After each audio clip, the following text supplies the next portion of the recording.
Bonjour Valérie Amby. Bonjour. Alors vous êtes CEO de Valdeco et vous êtes architecte d'intérieur. Qui êtes-vous en fait?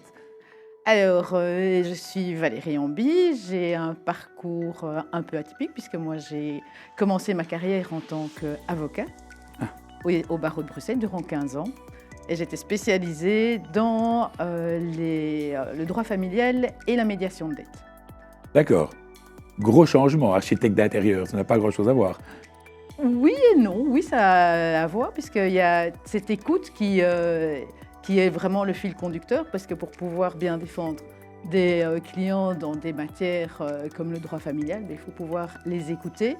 Et c'est le cas aussi quand on est architecte d'intérieur, c'est important de bien écouter et comprendre les besoins du client. Ah ben justement, on y vient. Alors vous avez une approche durable de l'aménagement des espaces de travail. Ça, c'est une de vos spécificités. Expliquez-moi.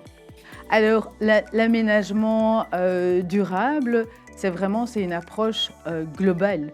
C'est pas mettre une plante verte sur chaque bureau ou dans son restaurant, même Ouais. si c'est un bon début, Oui, oui. mais c'est une approche beaucoup plus globale qui ne vise pas uniquement à répondre aux besoins fonctionnels de l'entreprise, mais avec des aspects beaucoup plus globaux, comme par exemple l'acquisition de mobilier de seconde main. Parce que ça va Ah oui, permettre notamment de réduire le gaspillage et de diminuer son empreinte carbone oui, liée à la production de nouveaux bien entendu. produits.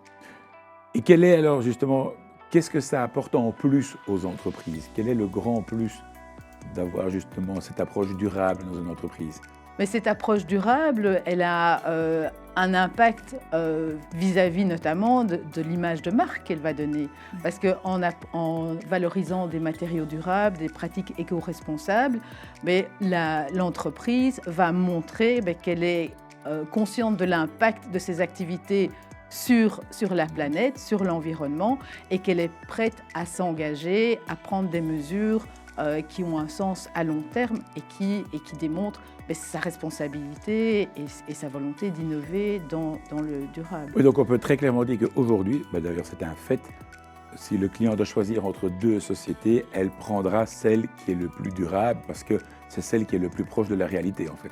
Qui est le plus proche de la responsabilité, mais il faut bien se rendre compte aussi qu'aujourd'hui, il y a des normes européennes auxquelles les grandes entreprises doivent répondre, mais qu'à terme, ce seront également des obligations pour leurs sous-traitants et que ces entreprises vont demander à leurs sous-traitants de répondre aux mêmes conditions. Et donc, il sera important de pouvoir justifier de ce qu'on a des engagements au niveau de la durabilité.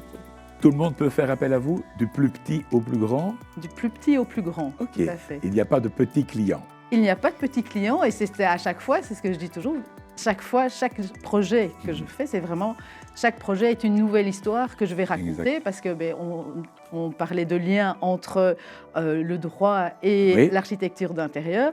En tant qu'avocat, j'ai raconté beaucoup d'histoires avec des mots, mais aujourd'hui, je les raconte avec des espaces. Bon, eh bien alors en parlant d'histoire, racontez-nous-en une belle, un beau projet sur lequel vous travaillez, vous avez travaillé dernièrement, qu'on puisse avoir une idée. Alors, un beau projet, c'est le restaurant Anthropiste, un restaurant ici à Bruxelles, place Saint-Géry. Mhm. Et le chef est spécialisé dans sa volonté, c'est vraiment d'éviter le gaspillage alimentaire.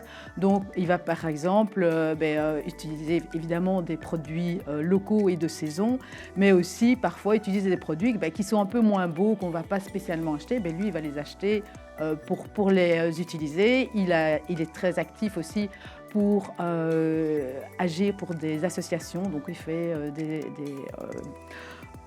Donc lui, il s'occupe de tout ce qui est au niveau des marchandises et vous l'avez accompagné dans l'aménagement tout à pour fait. que ce soit un cercle complet, que la boucle soit bouclée. Exactement. L'idée, c'était vraiment d'aménager un espace qui réponde à sa Évidemment. philosophie. Et donc, on a par exemple, j'ai fait appel à une menuiserie solidaire qui est à Mons, qui est Hollywood. Et donc, eux, ils travaillent avec du bois qui est issu de meubles récupérés par l'association Emmaüs. D'accord. Donc, Oui, donc vraiment, la boucle est bouclée, quoi. exactement.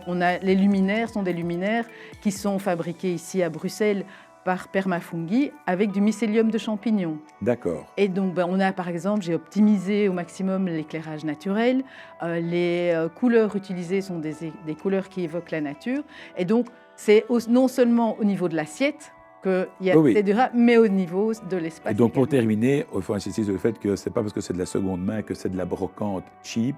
Non, c'est du haut de gamme, Tout à mais fait. fait intelligemment. Exactement. Merci Valérie, merci d'être fidèle au B19 et bonne continuation. Merci John. Avec plaisir.